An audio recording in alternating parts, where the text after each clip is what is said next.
Hey, what's good, guys? It's your boy Chef from Off the Dome, back in with another video. Today we're going to talk about your boys, the Chainsmokers, and how maybe they haven't fallen off completely, but it's definitely a huge decline from their peak in 2016. So, the Chainsmokers are a successful EDM group.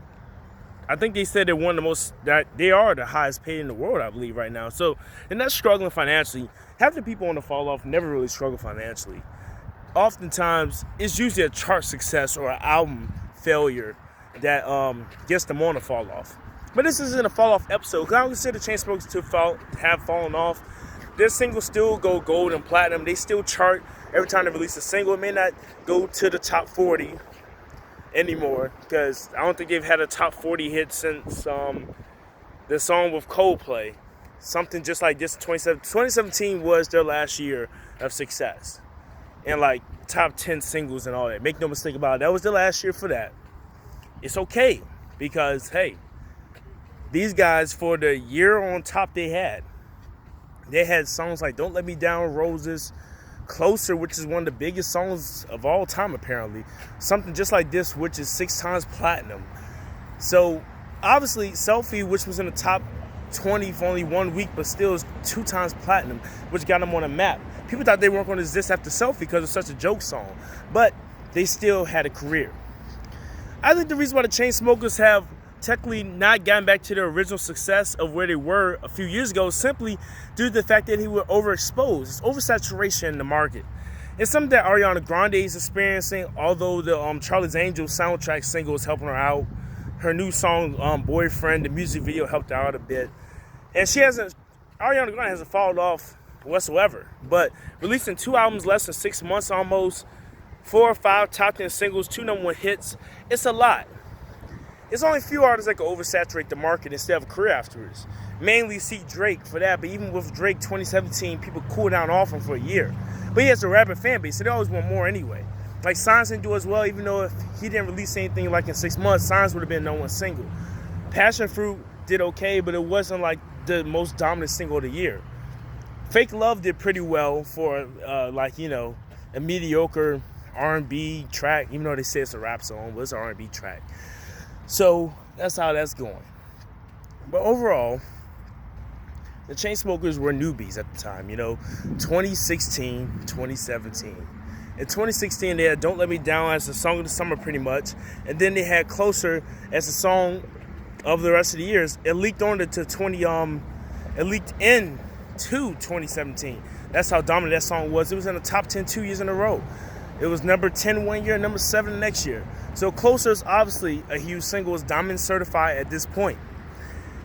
And people always say, well, they ran out of star power. No, they haven't, because the Chainsmokers, make no mistake or not, all their hits, except for the one with Halsey, were Closer. Even Halsey. You ever realize at the point that they chose Halsey for Closer, I don't believe Halsey had a top 10 hit or #1 hit yet. She had a #1 album, yes, but she wasn't as big as she is now. Daya is quintessentially a 1-hit wonder. Well, 3-hit wonder, because she had that song, Don't Let Me Down. She had Sit Still Look Pretty, and then she had Hideaway. So she was a 2016 only type of artist. Roses, with the song Roses, she doesn't even exist anymore. I don't even know who she is. Something Just Like This. Coldplay is a pretty big damn artist. So yes, that's one exception. It's a huge artist, Coldplay, and they have done decent in 2010, so yes. Paris, that's another song I forgot. Paris, a top 10 single. Emily Warren, a songwriter, yes, but a huge pop star, no. It's like these people, all these other DJs that use BB Rexa over the years, all these guys. BB Rexa didn't make the song. Her vocals did, yes, but her name recognition didn't make the song. It was her sound delivery and the way the tune sounded. That's how the Chainsmokers operate. And the feeling with Kelsey Ballerini, who's a decent country act, pretty big in the country scene. They have a song with Florida Georgia Line out. They have a song right now with BB Rexa out.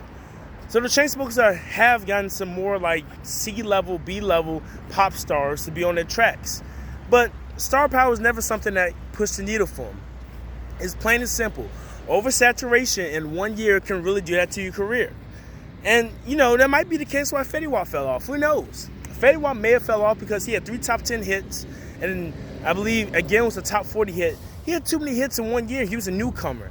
That was a lot of Fetty Wap being oversaturated on the hip hop and R&B stations, even the pop station, because 679 Trap Queen dripped onto the pop chart, so they heard it on the pop station as well. Plus, he had a #1 album that went platinum by the end of the year, so the dude was literally everywhere. The Chainsmokers had a #1 album as well, Memories Do Not Open. They had singles from that album on the chart currently. Closer is one of the biggest hits of all time. So, what do you expect? Because out the gate, you know, if you look like huge artists now, Taylor Swift wasn't always huge. When she first came out the gate with Teardrops on My Guitar, no, I think it was Tim McGraw. Tim McGraw, then I'm getting confused with Katy Perry. Even Katy Perry, I Kissed a Girl, Waking Up in Vegas. She had 1 or 2 hit songs, and then it trickled on to years and years to come. It's just that Chainsmokers really saw their peak within a year span. They started seeing chart success in early 2016, and something just like this was released in March 2017. That was their peak of success. They had about 5 top 10 singles, a #1 single, multiple #1 songs on the radio and the pop charts. It was literally too much for the public to handle. And that's why the Chainsmokers are lesser than what they were in 2016. It's not because they've lost quality of work, because it's the same sound, they're doing the same shit. It's just oversaturation. And one last point. One of the most dominant artists of this decade, Drake. Drake, when Best I Ever Had came out in 2009, Drake just got signed to Young Money. He was getting some buzz up. They was listening to his mixtapes, but he didn't have a bunch of hit singles on the radio. He was on Bedrock, yes, and he was on Best I Ever Had. And Find Your Love came out in 2010, but in 2009, when Best I Ever Had came out, became popping, he didn't have many singles chart at the same time. He wasn't being oversaturated at the time, and people were actually downloading and buying his mixtapes. The Chainsmokers, the problem is they were being pushed by the radio, pushed by Columbia, etc. They had huge chart-topping hits. They had too much going for them at the time. Same thing with Post Malone. Post Malone, White Iverson came out. You didn't hear much about Post Malone after that. It was Deja Vu, and everybody thought he was a one-hit wonder. Apparently, he has a fan base because when Rockstar released, all of a sudden, he was the biggest thing in the world. And now he's the biggest thing in the world, of course. But at the time, they gave you a little Post Malone, it turned to a lot. They gave you a lot of Chainsmokers, and now they're still giving you a lot because Chainsmokers release a new single almost every month. They're trying to reclaim that success they had in 2016 and 17. And to both of those guys, I would say, you guys probably will get another fluke hit somewhere in the future. It happens for everybody. Apparently Tiger can get one. Apparently Sean Paul can. Apparently Lady Gaga can. So it will happen for you. One day you will have another hit. But it may be years from now. It may be in 2022 or 2023. You guys might just have to play the waiting game. But anyway, it's your boy Chef from Off the Dome. And I just gave you another video. Please like, comment, share, and subscribe. Peace out.